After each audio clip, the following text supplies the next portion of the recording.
community politics editor. Nick Coltrane, a politics reporter. Rika Basu, opinion columnist. And I'm Joe Biden. Am I supposed to look at the camera when we're speaking? Even just over here is Oh, okay, fine. all right, good. Okay. Try and keep it informal. It's a lot different. It is. Lot different. You've talked a lot, Mr. Vice President, about mental health care. And just wanted to kind of talk about your priorities. Do you think it's a bigger priority to kind of pump up the pipeline of healthcare professionals for mental health care, or trying to combat the stigma that still persists, unfortunately, with mental health care? I think it's pretty close to even. Look, I carry with me every day, I didn't expect you to answer this question, but I have my schedule. And on my schedule, I every day have my team contact and find out exactly how many people have died, how many fallen angels in Iraq and Afghanistan, how many wounded.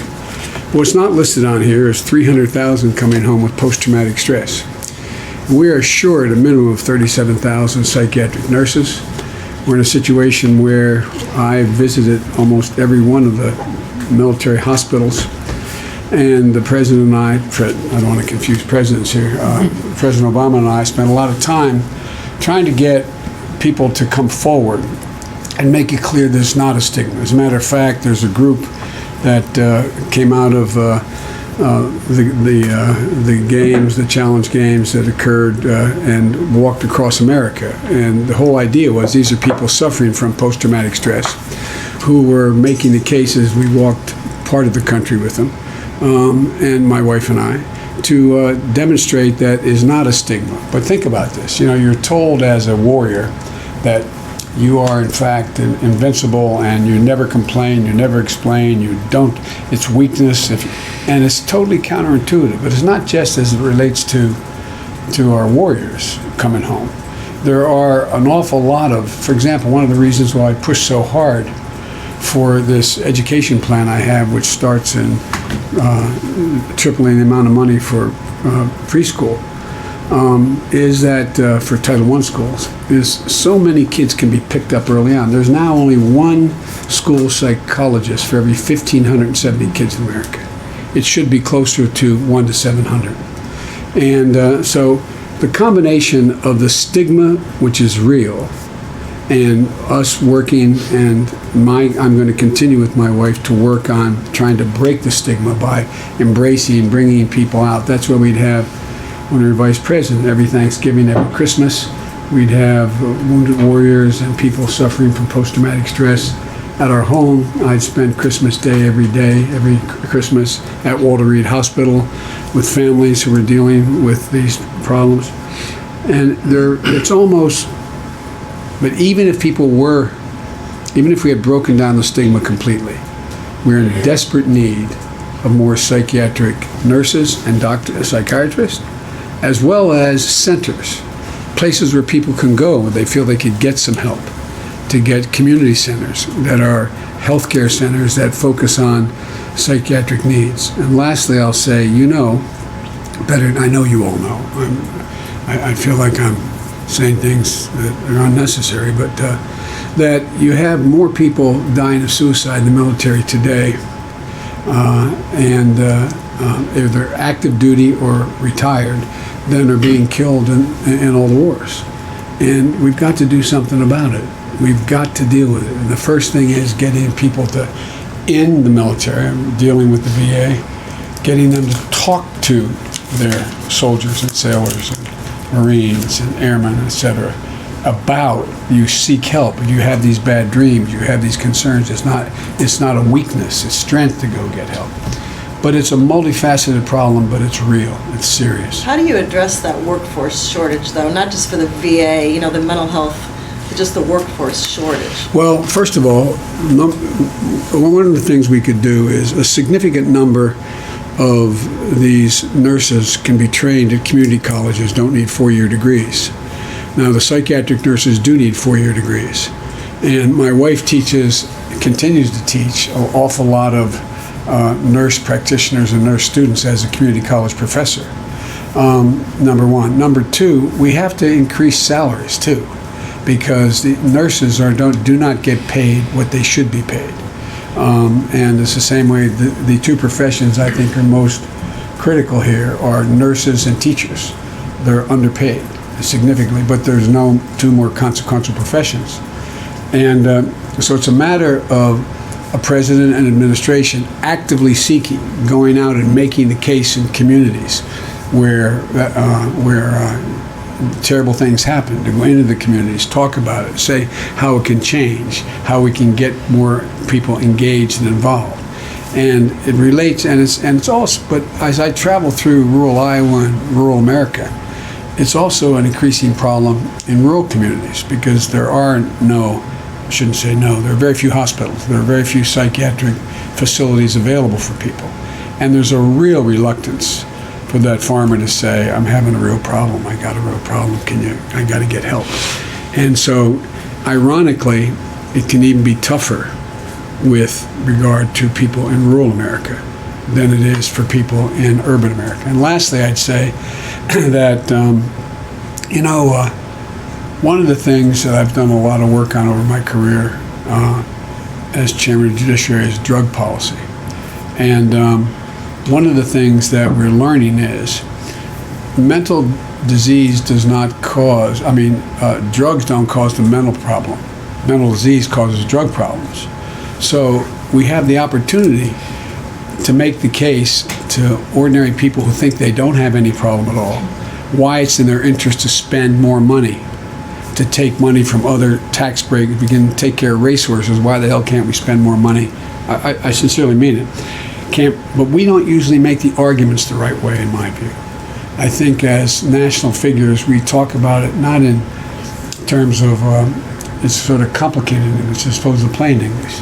So if you say to somebody, and you tell me when to stop, because I could talk about this for a long time, but to conclude by saying that part of what you have to do is get middle-class folks and upper-middle-class folks who don't think that they have an interest because they don't have anybody with this problem, or they don't have anyone in a Title I school. Why would you spend more of my money? Because you'll be a lot safer. You'll be a lot better off. Your community will do a lot better. Let's segue into, you need health insurance to access mental health. So let's segue into your public option idea, and are you open to the Medicare for All idea, or just talk about? I'm open to it in theory, but here's the big problem with it, and we can't kid ourselves about this.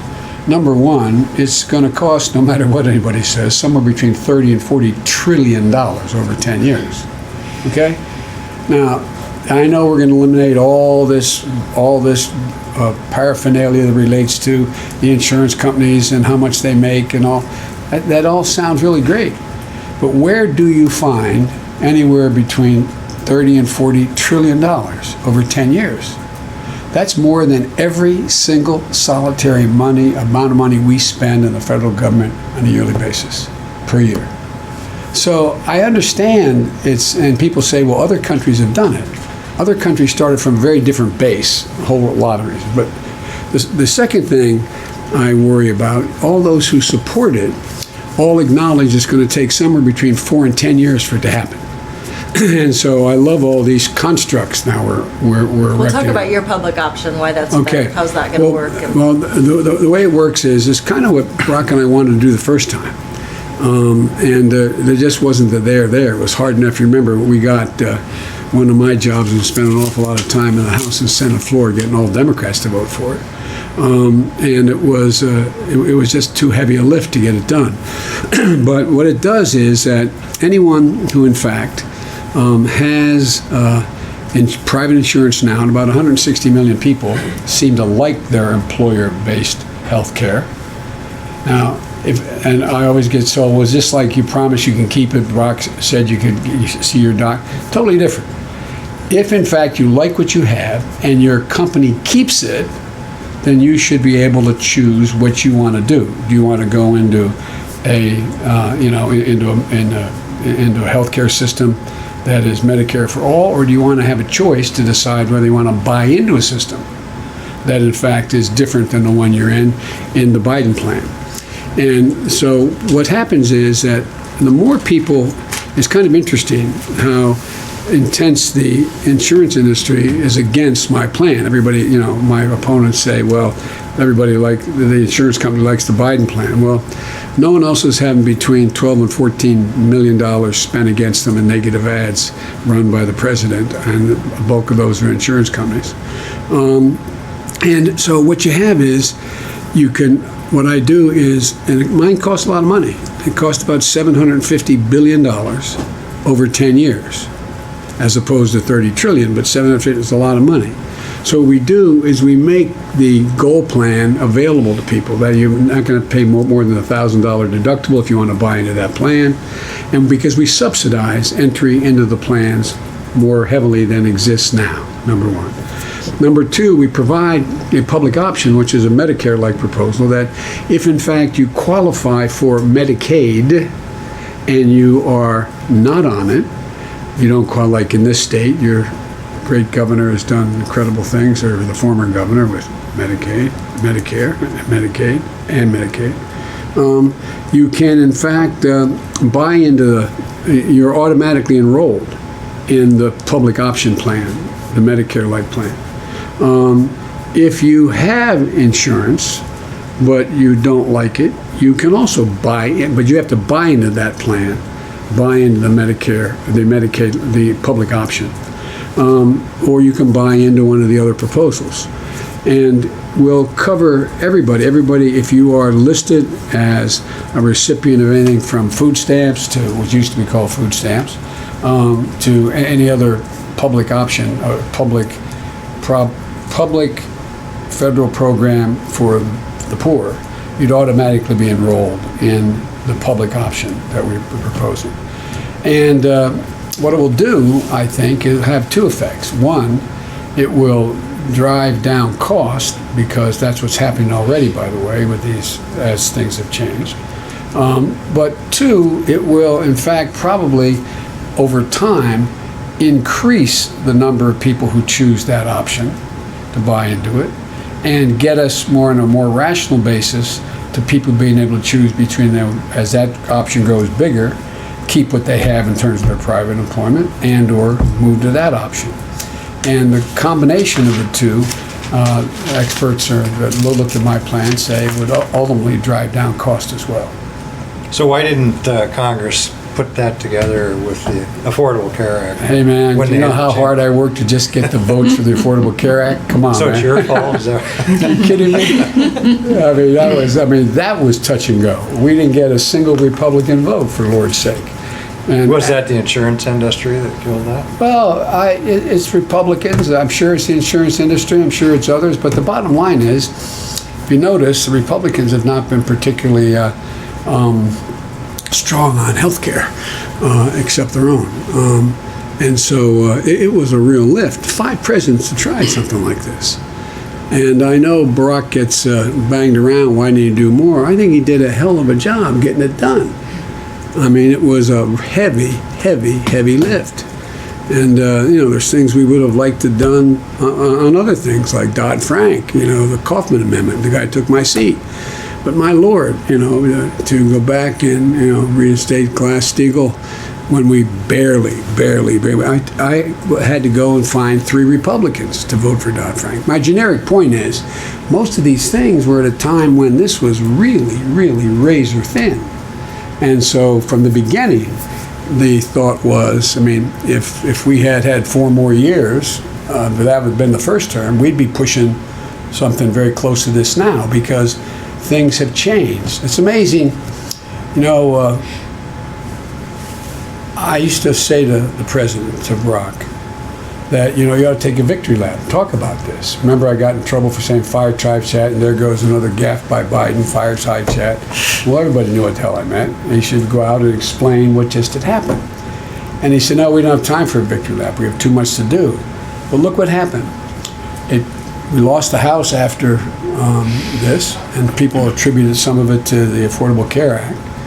But then what happened? 2018, I went into 24 states for 68 candidates, and I was foolish enough to be Biden again and say we're going to win 41 Republican seats, and we won exactly 41 Republican seats. And I'm the only guy I'm aware of that went into these red states and purple states. And what did we do? We took them on directly on health care. Every one of those people directly. By the time we got there, you didn't have, no, I'm not for taking it away. I'm not for doing away pre-existing conditions. I'm not for taking away the coverage. I'm not. Because people, once they realized, when they started taking it away, oh, that's Obamacare? Oh, I didn't know that. I mean, for real. And so what's changed is the entire mood of the country, because they're now more aware. There's two ways you get focused, I think. When you don't have something, when you have something that's taken away. And I think taking it away has really elevated, this has become a gigantic issue. Far be it for me to tell you on this editorial board what Iowans think, but my experience, Iowans care a great deal about this. A lot. So talk about how you would reach out to Republicans or independents who might vote for you and maybe voted for Trump the first time or disaffected. How do you reach those people?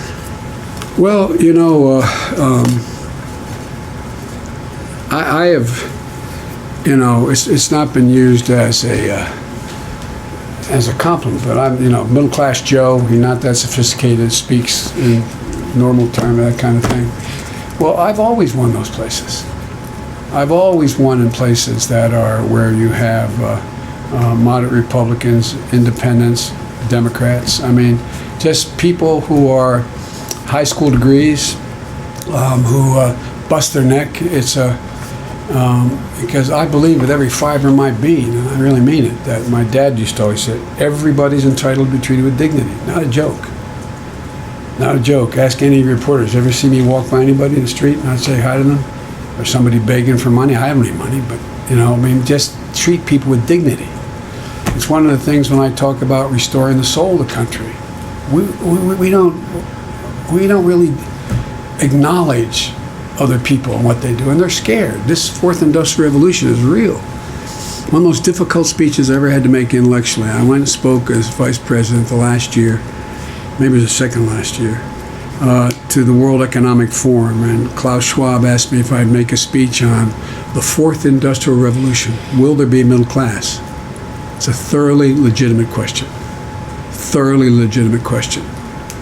We had 220,000 people in this town, in my town of Wilmington, and big cities all across America that lost their jobs, that did retail sales on outlets like for their Saks or Benetton. They're gone because you're all buying your gifts online, and Amazon's delivering them. Nobody did anything bad. Oh, Amazon does a lot of stuff bad by not paying taxes the way they treat the workers. That's a different story. But the technology is not bad. But what happened?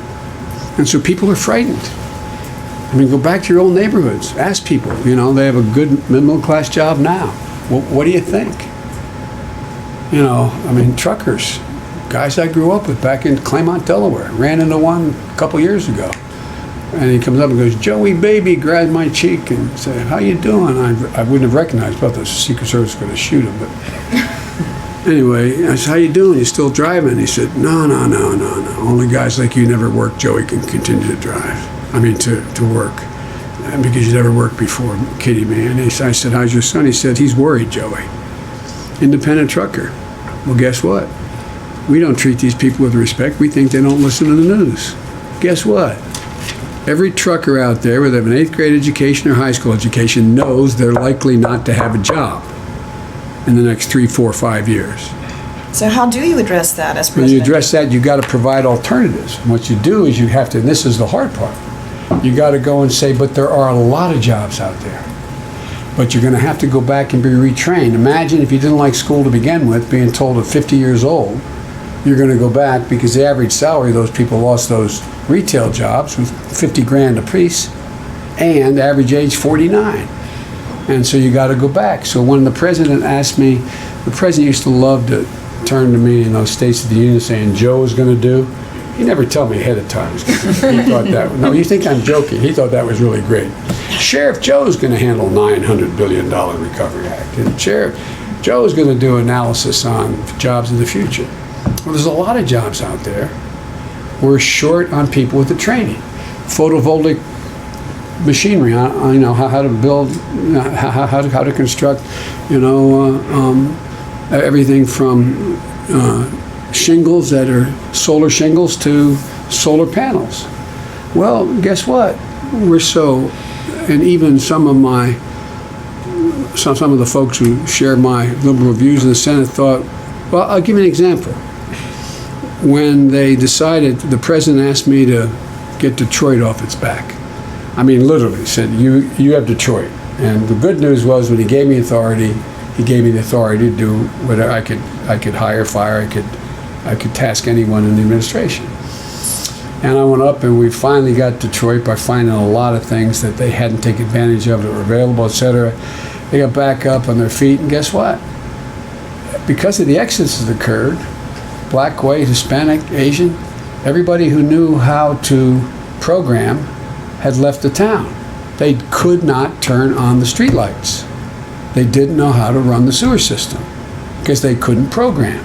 There was nobody left. Not a joke. And so we went to this outfit. If you need a high-tech person, there's an international an outfit called IAT, I think it's, don't hold me to it, I can't remember the name now. And we said, find us people to train. And so they went out and they got, I think it was 53, 54, 55 women, all women, not by design, that's how it turned out. 2/3 with high school degrees, the rest with GEDs. Youngest 24, oldest I think was 52. After a 19-week program, went out and presented the diplomas. After a 19-week program, every single solitary one of them had a job, lowest paid, 48 grand, the highest 102. Because it's a new, you can learn how, if you know how to sweep a floor, you were smart enough to learn how to deal with programming if people gave you the chance, sat down with you and did the program. And, that's when I realized corporations were continuing to screw the public and how they've changed. Because it used to be that, corporations thought that they had obligations beyond their stockholders.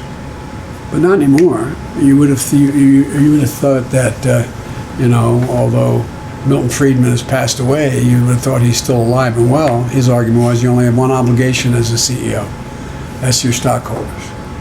Well, there's a study out of New England that between 2003, I believe it is, don't hold me the exact dates, I'll check it for you, to 2013 or 4 and 14, all of them, they made more profit, corporations, than any time in American history. And up to that point.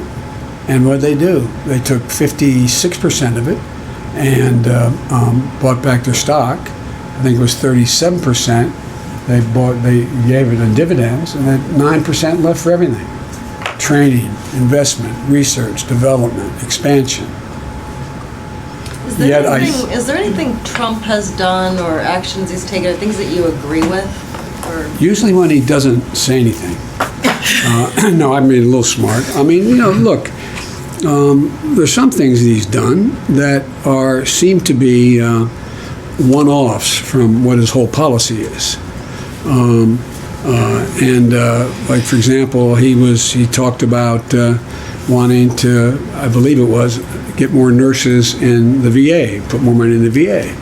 I mean, there are things that he's done, but nothing consequential. And by that I mean, I kind of divide the role of the president into sort of 3 broad strokes. One is, do you communicate and are you consistent with what basic fundamental American values are? That is, I talk about restoring the soul of the country. We hold these truths to be self-evident, et cetera, or we the people. And we've never lived up to that. Either of those admonitions are written in the Constitution in one case and the Declaration in another.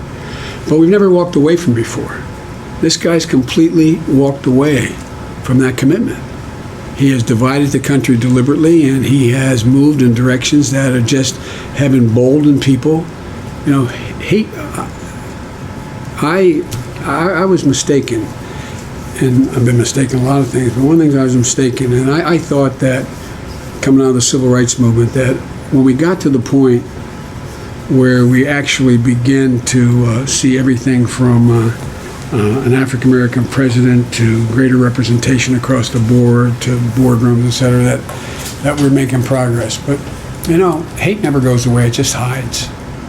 Just hides. And when I saw those folks coming out of the fields in Charlottesville, it made me realize it just hide.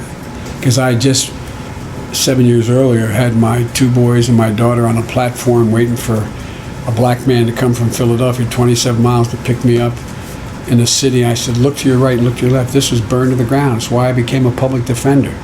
I used to interview my clients here. I never thought blacks and whites would ever talk to one another again in Delaware. 54% of the city's black. Eighth largest black population in America. I thought it would never happen. Here I was. 10,000 people literally lining the railroad tracks all the way down to Newark. And a black man about to pick me up, and we're going to go 127 miles to be sworn. I thought, man, we've broken through. And then, honest to God, my mistake, I thought we had broken through. Not that everything was finished, not that everything was okay, everything was fine, but I thought we had broken through another barrier. And then when I saw those folks coming out of the fields carrying those torches, and white supremacists, and his appeal to them, and very fine people on both sides, that whole thing, I realized that if you give it oxygen, it festers. And I think you see it all across the country. And I think it's one of the reasons why people are also sort of retreating to their own corners. They're just not sure about much of anything right now.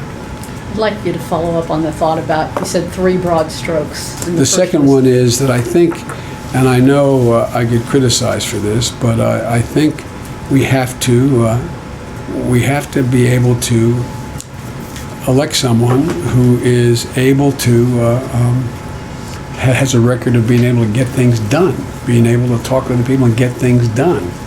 And the third piece is you have to unify the country. Now, I know I get the living devil beat out of me and debates and all the rest, that Biden's naive. I love it that I'm the old guy, but I'm naive. That you can't, it's just, where's Biden been? Yeah, Biden used to be able to do, every time there was a problem, Biden go up on Capitol Hill and fix it, whether it was everything from Recovery Act, where I went out and got 3 votes that we didn't have, to the Violence Against Women Act, to whatever the things I've done. And yeah, Biden, but that was a long time ago. It wasn't a long time ago, it was 3 years ago. And so I think you have to be able, the next president is going to have to be able to do 2 things in my view. And it's up to, if you agree with me, which you may not, it's up to you all to decide who can best do it. But first thing is, who can most likely defeat Trump? But not just defeat Trump, that's not enough. That's a precondition to any progress being made. But who is going to be value added in electing more Democrats to the Senate and to the House? Because it matters a lot whether the top of the ticket is engaged and is popular in those, or at least not a drag on those folks running for the Senate, whether it's North Carolina or Georgia or Texas. Now, it may change, but in each of those states, I beat Trump fairly handily. Now, long way to go. I'm not saying it's done by any stretch of the imagination. But, so they're going to have to be able to increase the numbers of Democrats and clearly not lose any numbers in the House.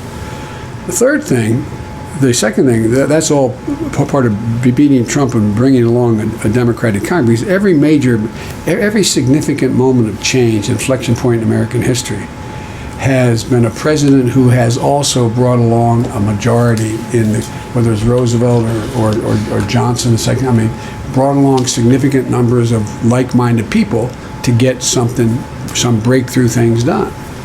And the second thing they're going to have to do is there's going to be no time for on-the-job training. The world's in real trouble.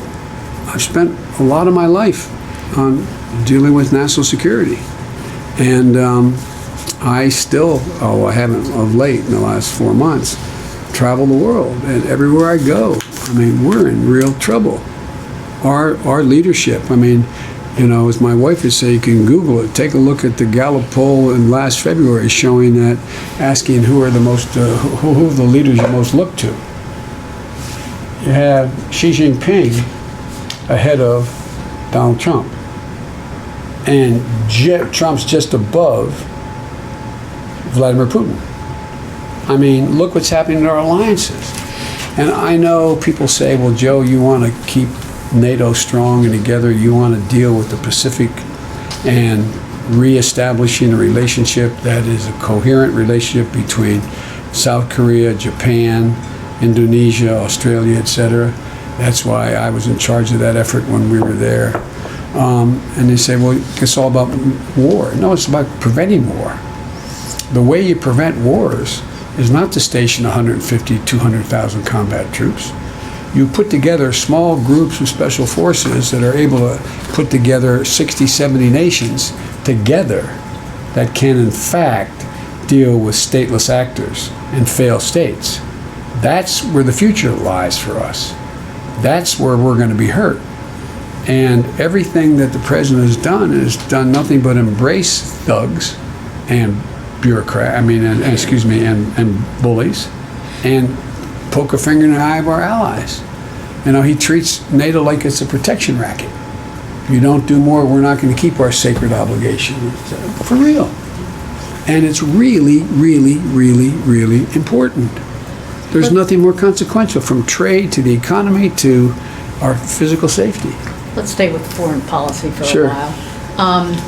Both Presidents Obama and Trump said pretty confidently, we're going to get the troops out of Afghanistan, but haven't really been able to do it. How could President Biden do that? Well, I can say this because it's been widely reported. I strongly oppose putting the troops in the first place.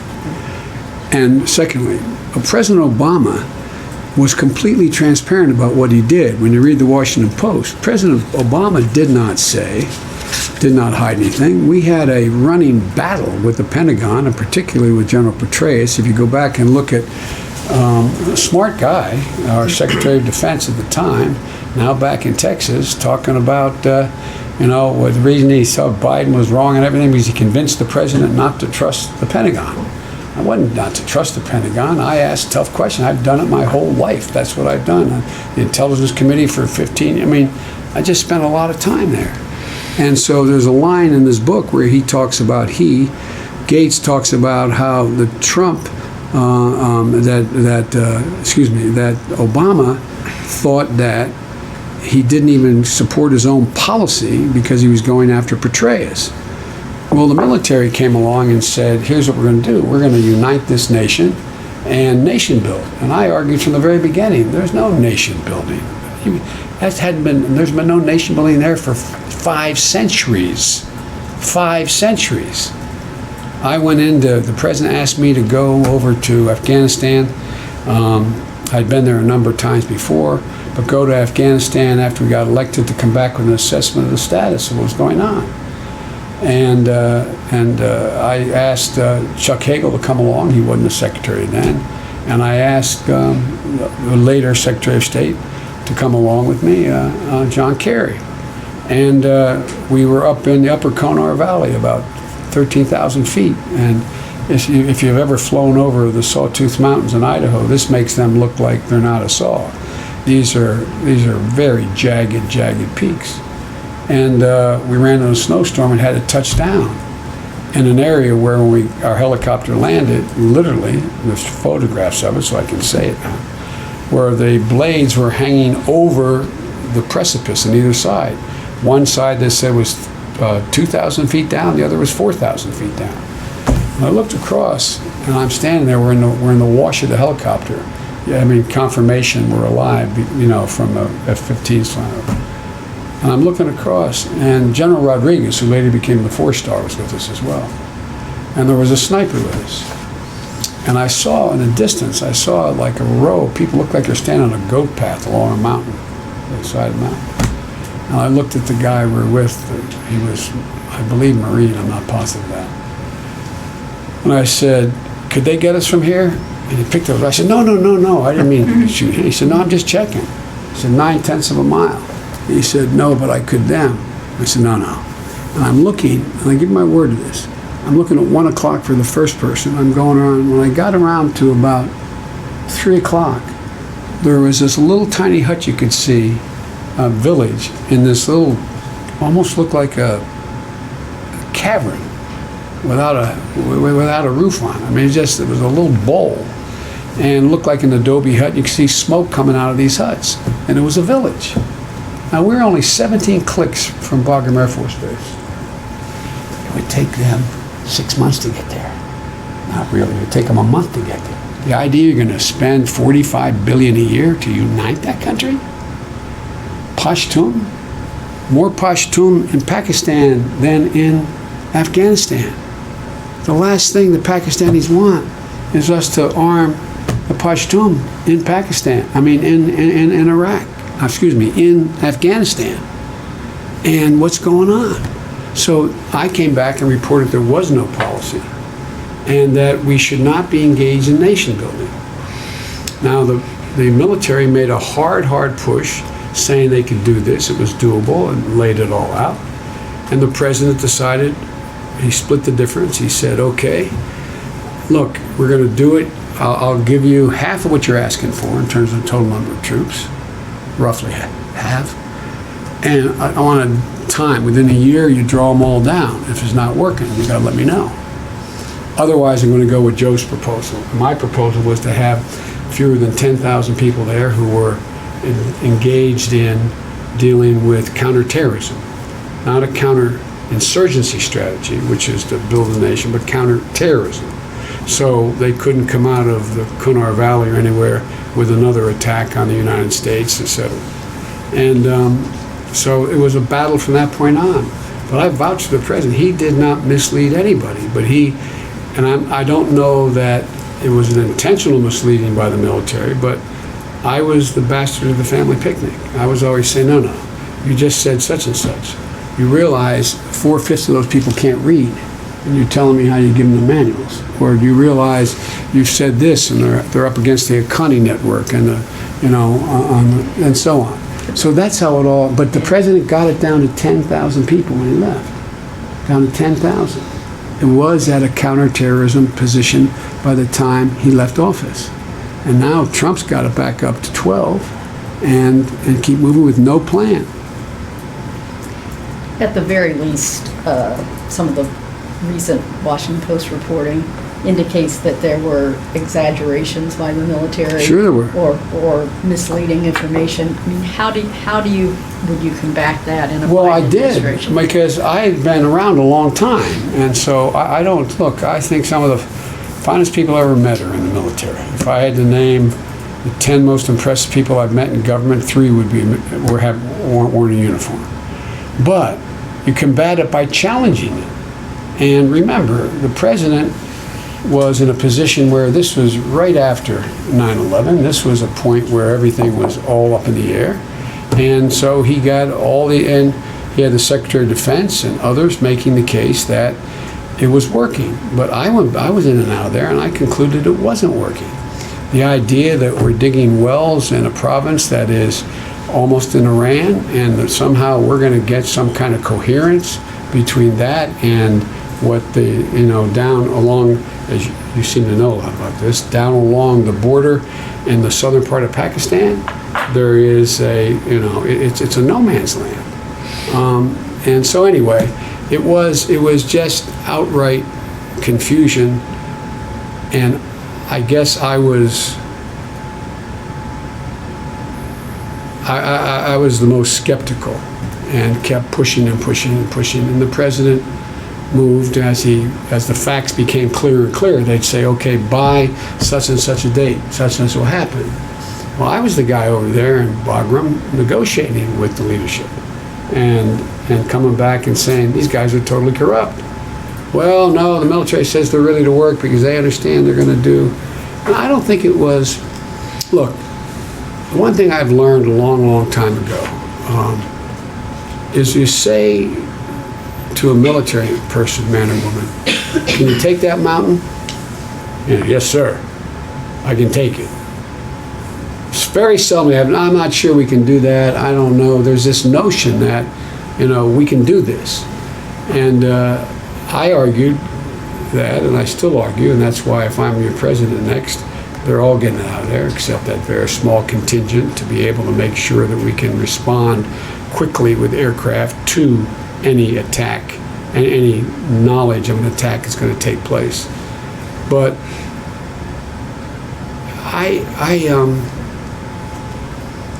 I'm very skeptical about the military's ability to do things that have never been done before. Like, this is the same place old Gonga Din tried to, get through. The idea that you're going to be in a position where you can unify a country that's a 14th century country. And I'm not denigrating the Afghan people, but if you take a look at the country, it is really, you walk down the streets in Bagram, you walk into Fallujah, or any of these places, it really is a country that is at least 2 or 3 centuries behind in terms of development and a whole range of reasons. And there was another pull from some quarters to say, look, if we were not to provide all those folks, then what happens when that young woman who now has a little bit more of a prospect to learn to read or to write or to become something other than the traditional subservient person in the country? If you leave, that all falls apart. Well, there has been some progress made there, and if we do leave, it probably will. But my response is, I can find you 25 places on the globe where there are women and children and men in overwhelming distress being persecuted. And you're telling me you're going to send somebody everywhere to take care of all those problems?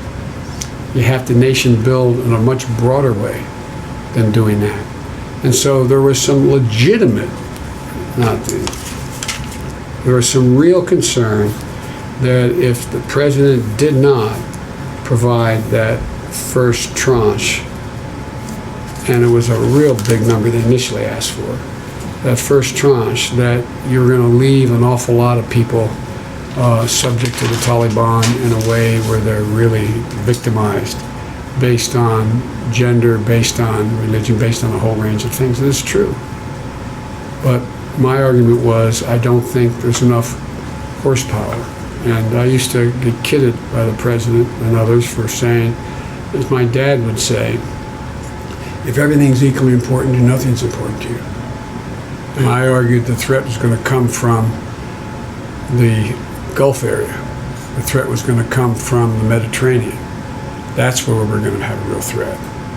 And that's where we should be focusing most of our effort to deal with terrorism. But that's as honest as I can be. But the president did not deliberately. We'd have these arguments, we'd fight, we'd debate in the Situation Room. I sat where you sat, and the Secretary of State sat here, and the Secretary of Defense sat there. And it was always, it really went round and round, constantly. Do you stand by your earlier statements that you wouldn't comply if you were subpoenaed to testify in an impeachment trial before the Senate?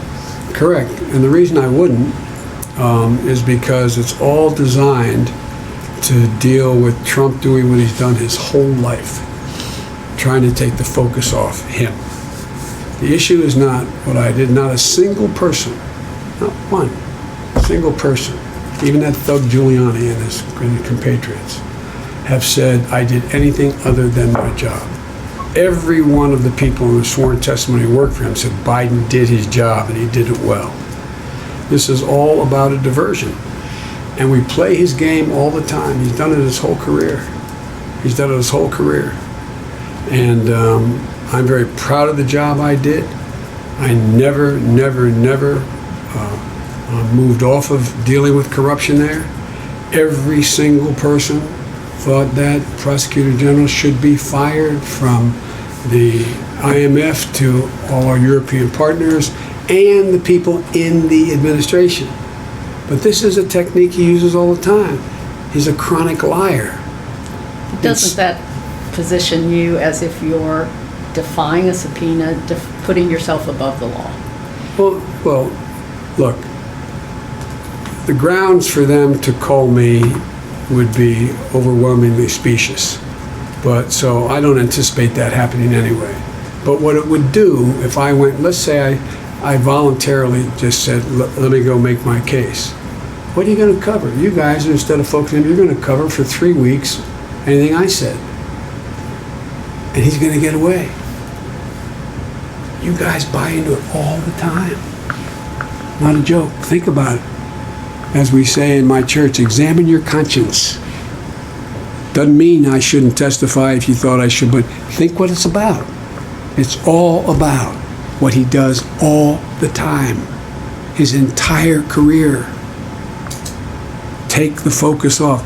This guy violated the Constitution.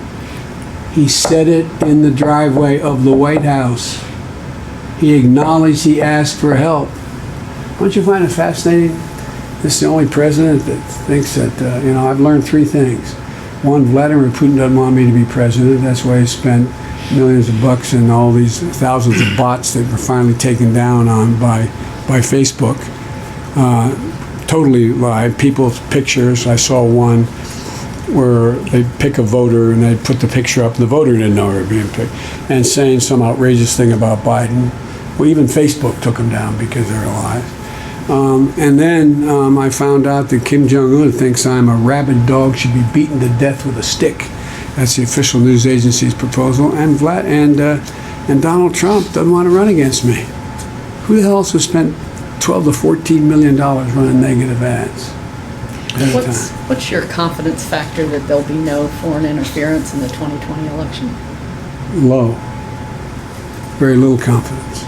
And what should be done? What should be done is we should be providing the states with the alternatives to move to secure their ballots to paper ballots. We've done it before, unrelated to being hacked, related to whether or not we're going to make voting machines available across the countries and states. We provided federal funding for that. The federal government should be saying, this is what we'll do. There's a bill before the Congress. And look, I guarantee you that Moscow and Putin interfered in the last election, and they are doing it now as I speak. I guarantee you. Some of the things I can't even say that I know, I guarantee you. From before, I don't have any new intelligence data. But the idea, and think what the president's done. He has stood before the whole world and he said, why would Vladimir Putin interfere in our election? Now he has a giant mind or whatever, what's he call himself? A giant intellect or whatever he is? Stable genius. Stable genius. Well, even a stable genius like him knows that's not true. Yet every single solitary government agency, intelligence agency, say they interfered. Everyone. And he stands before the world and he says, I believe Putin. Now, one of the things I've dealt with at least 30 years of my career was national intelligence. I was on the Intelligence Committee, I chaired the Foreign Relations Committee, and my role as Vice President was foreign policy and national security. What do you think that does when we say, when the German intelligence community, the British intelligence community, the French intelligence community are going to share data with our people? How much confidence do you think they have in this president? Not a joke. This is real stuff. This is real. I mean, it is dangerous. It's truly dangerous. What's the solution? The solution is get rid of this guy and his administration.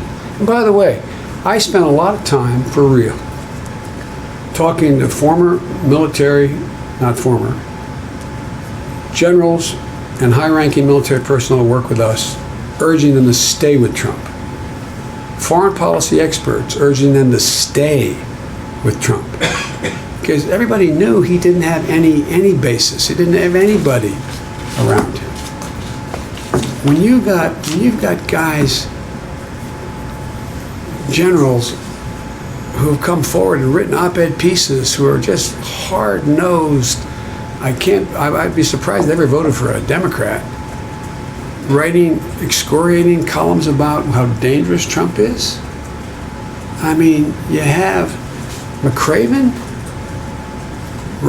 going nationally to write a piece like that. That didn't even surprise you guys.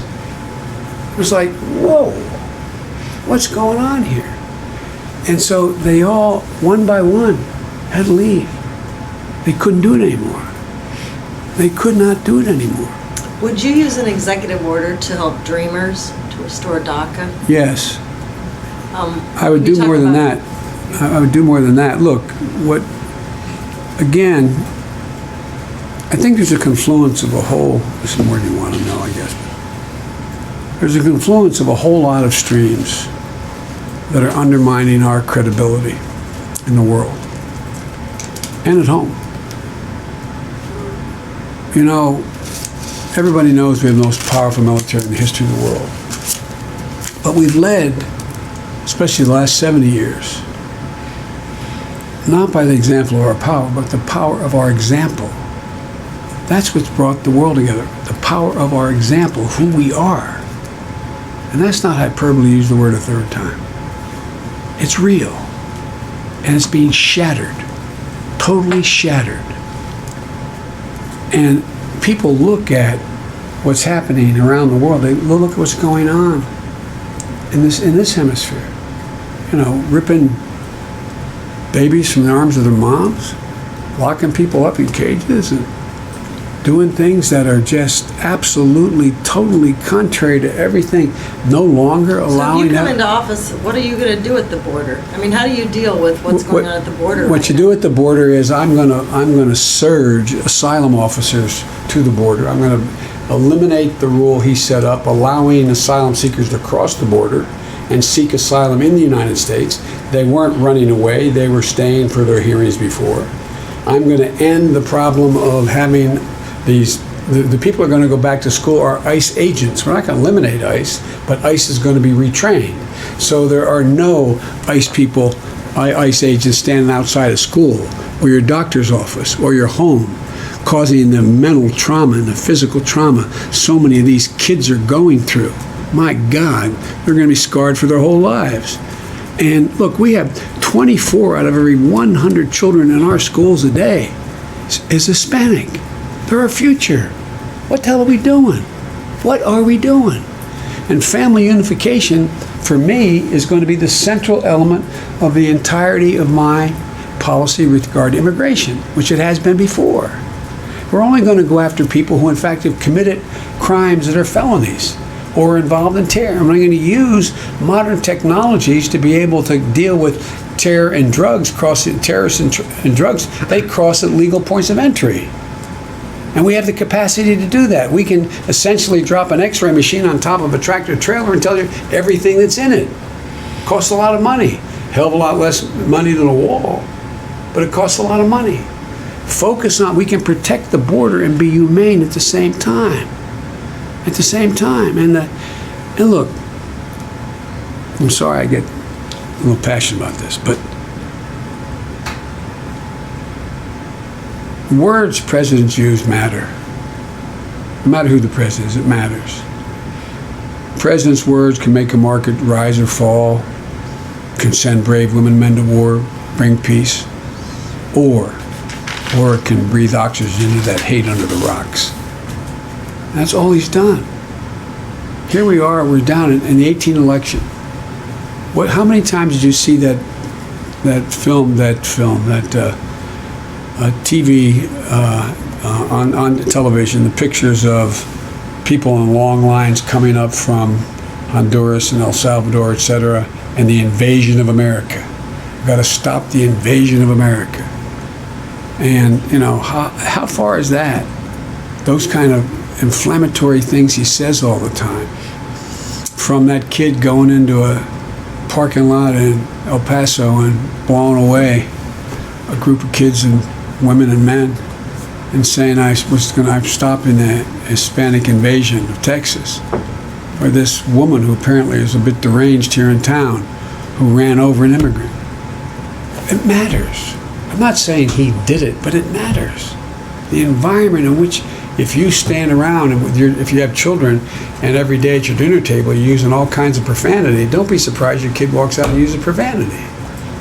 How would your leadership style differ from Barack Obama's, and also your decision-making style? He told us here when he was campaigning that he liked to surround himself with people with opposing views to make a decision. Would you do the same thing? Yes, I would, and I have. I'd also surround myself, as they say, with the people smarter than me, know more about a subject matter than I know about that subject matter. And if I'm elected president, you're going to see that my White House staff and my cabinet is going to look like the country. It's going to reflect the country. There are going to be an awful lot of women in high places in my administration because of the people I know. I know their capacity. I know who they are. I know people I'd already asked. I don't know what they do because I've not discussed it with anybody. But it's also going to reflect what the country looks like. It matters. It matters that it reflects what the country looks like because it gives hope to people. And it makes people understand that, look, one of the things that when President Obama asked me to be the ticket, this was all, he's talked about it so I can say it's been out there for a while, I didn't want to be vice president. I told him no, I didn't want to be vice president. Not that I didn't have great respect for him, I did. But I thought, I know the history of vice presidency. Vice president is standby equipment, and I thought I could be more helpful because I was going to say something outrageous and self-serving. I was fairly influential in the Senate and listened to a lot. And so I thought I could best help him there.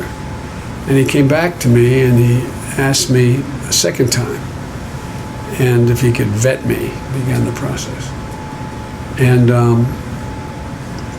I asked him why he wanted me to be his vice president when he finally asked me. I said, before I say yes or no, tell me, why me? And he said two things. He said, one, you've dealt with the bureaucracy in the Senate a lot and the House a lot longer than I have. You know your way around it. I mean, this guy's smart. I mean, you've seen it. He's brilliant. It wasn't anything beyond his capacity, but just what his experience was. And secondly, he said, I know you'll never walk in the Oval Office and not tell me the truth. You'll never be intimidated. And then we talked about what conditions would exist in our relationship. And one of them, he said, is there anything that you would want? I said, yes, I'd want to make sure that we had lunch alone at least once a week. And secondly, I want to make sure that I can be completely blunt with you about what I think. And he said, okay. And I said, I'd like to bring in the Violence Against Women office as well into the vice presidency. And he said, and I want to be able to holler at you, or use the word holler, argue with you, and tell you when I think you're out of line, and you're engaged in a Biden gaffe or whatever. And so that's the relationship we struck. And we would have I want to have a relationship, if I'm president, like I had with Barack, where when I disagreed with him, it was like he always would defer to his friends. It's supposed to like having an older brother in the office. We'd holler at each other and tell each other to go to the devil, and we'd disagree. And I'd make my case and he'd make his. And the deal I made was, obviously, whatever decision he made, that's a decision. I don't get to make it, but I get to make the case why. I get to be, and this was the commitment, the last person in the room on every decision. Michelle was really the last person, but I mean, and he kept that decision. You've talked about that this is not a campaign of on-the-job training, that your experience does make a difference to contrast yourself with your rivals. You just mentioned that Obama brought you on because you had experience. He was considered very inexperienced. So you are making the argument that his rivals made against him, and yet you admire his presidency despite his lack of experience. How do both of those ideas sit calmly in your mind? I don't know who Joe Biden is out there. But you're saying you are the most experienced. I am. There were more experienced people running when Obama was. No, I understand that. it was a different time as well. He was inheriting a problem that was monumental in terms of the second thing closest to a depression that's ever occurred in American history. And that's not, they're not the reasons why he asked me to come in. Look, I think you'd acknowledge, maybe, I think the facts are that the next president on January 21st, 2021, is going to have to command the world stage, and every world leader know who he is or she is, him know who they are, unlike any time in modern history. I would argue that is a fundamentally defining difference, because there's not going to be a lot of time. If we don't get to work on putting NATO back together again, if we don't get to work on dealing with China in the South China Sea, if we don't get to work with our Pacific relationships in a way that is different, if we don't get to work in making sure that we deal, I happen to know and have dealt with virtually every world leader. I've sat across the table with them for hours. I was the guy that went out and did those things along with whoever the Secretary of State was at the time. So I know these people, and they know I know them. Putin knows I know him, and he knows me. There's nothing missed, as my mother would say, between the cup and the lip. And so I think it's important that you are in a position to be able, now, maybe, somebody gets elected and asks me to be vice president again. I don't know. I'm being facetious, obviously, but I really do think every single solitary election, not every, there comes gaps in our election process where we're at a different inflection point every time. And this time it's about who has relationships across the aisle that give at least a chance to unify the country. And two, who knows enough about the personalities and the relationships and the objectives and the nature of the people who we're going to deal with, friend and foe alike. And one of the things that, but again, that's for the voters to decide. We do need to wrap up. A final question, if not from someone else, I'll ask. There are voters who are concerned about your age, and could you just talk about that? And also, does your age factor in at all on how you think about who your choice of vice president will be? No. Look, I think it's totally legitimate for people to ask about my age. Just like it was legitimate when I was a 29-year-old kid, not old enough to take office, didn't have enough maturity to do the job. One of the reasons I'm running, Ms. Hunter, is because of my age, because of my experience, for real. I hadn't planned on doing this, because even I didn't think that he would be as bad as he is, this president. But hopefully, with age comes some experience. With experience comes some wisdom, hopefully. And so I think it's totally appropriate for people to ask about my age in terms of, is my health sufficient? Am I cognitively capable? Am I ready?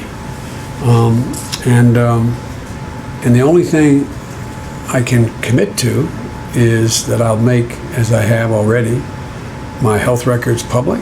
People can look at me and decide whether or not I'm in shape or not. Work out every morning. Doesn't mean I'm a great guy. I know the only thing I found today the difference is if I let it go for 2 weeks. I used to be able to let it go for 2 months and still be back to where I was. But I let it go for 2 weeks and I almost have to start over again. That's different. But I think it's for people to evaluate. Am I healthy enough? I have enough energy?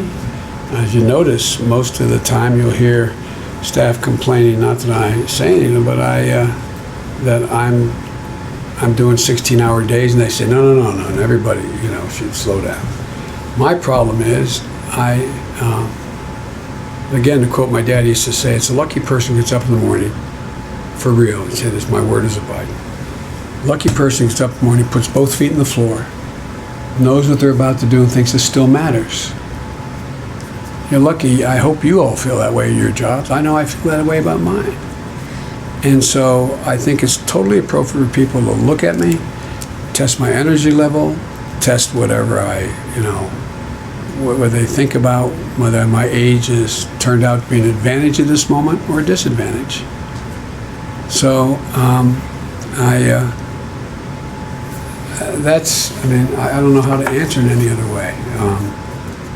But I do think that following this administration, there's going to be an awful lot of work to be done. And I know I get criticized for it. I find that they say I'm naive about having to unite the country. It's kind of inconsistent with I'm old, you're old and naive. But how do you unite the country? We've got to unite this country, guys. No matter, I refuse to accept the proposition that we're going to be in a constant state of war with the other side.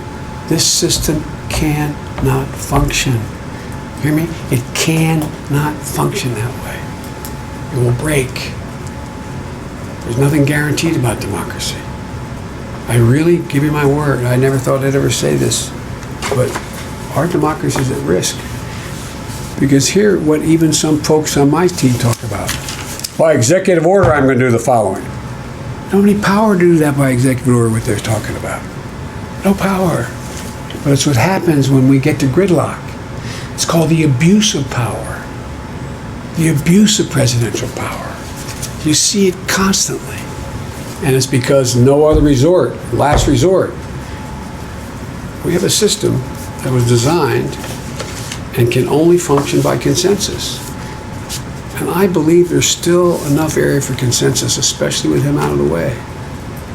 I know it doesn't seem like much to a lot of my friends who are running as well. But I put together a thing called the Cures Act with leading Republicans and Democrats. And after Trump won the election, before he's sworn in, he said nothing else was going to happen. Well, I put together this coalition on the Hill, and guess what? We passed almost $9 billion in cancer treatment and cures, $1.9 billion, about 8 days before he's sworn in. That's never happened before. Or, for example, what happened when all the migration, all those kids were coming unaccompanied to the border? I got a call. I was in Iraq. Come home. You got to take care of this. So I spent days in Honduras and I'm in Central America. And I got a commitment from all these guys. I was able to get past $740 million appropriated. Because the best thing to do, we all talk about everybody's so anxious to get here. There's a conversation going on right now in Guadalajara. Some dads sitting around a hand-hewn table saying, I got a great idea. Let's sell everything we have. Give it to a coyote. He'll take us across the border. The country doesn't want us. Drop it in a desert. We don't speak the language. Won't that be fun? You improve the conditions where people left, where they're leaving, why they're leaving. You deal with the corruption there. Look what's going on in Venezuela right now. What are we doing? We're being irresponsible. I'm the guy that put together Plan Colombia. Straightened that government out for a long while. Now what's happening? Millions of people are crossing the border, destabilizing Bolivia. Already destabilizing the Amazon, but, Brazil. Dealing with what's going on in Colombia. And what are we doing? We're sitting here with our thumb in our ear. Why do we think populist movements occur? Why the hell do we sit here and think that's not a responsibility of the United States of America? To lead, to organize the hemisphere. But no, we're not doing a thing. It's about, look, get out of your hair. You have 30 seconds.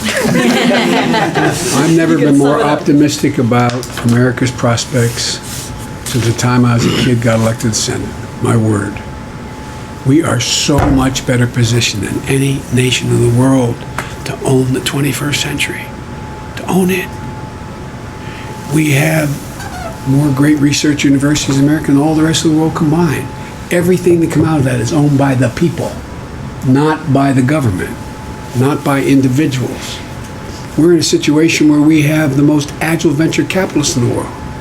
We're in a situation where they talk about China, I spent more time with Xi Jinping than any world leader has, I was told before I left. And guess what, man? I've never met a world leader who wouldn't trade places in a heartbeat with the President of the United States of America. He's got 1 million Uyghurs in concentration camps in the West. Hong Kong is coming apart. He doesn't know what's going to happen in Taiwan. He has 30 to 45% of his land polluted with cadmium. He's talking about $1 trillion proposal to turn around 2 rivers so people can drink water in that country. And what the hell are we doing? We're standing by doing nothing except doing stupid trade deals that hurt our farmers and manufacturers. And he's over there, what's he doing? He's in a position where he's investing all this money he doesn't have in IT and artificial intelligence, and we're standing here with our thumb in our ear. There's so much we can do. I mean, really and truly. Anyway, I'm Thank you, optimistic. Mr. Vice President. Thank you. And I'm not at all passionate about any of this. I can tell. But I really think we have an enormous opportunity as a country. Well, thank you very, very much. What am I doing? Your mic. Oh, my mic. Don't walk away with it. Thank you. Continue to watch the DesMoinesReg.com for all the news of the Iowa caucuses.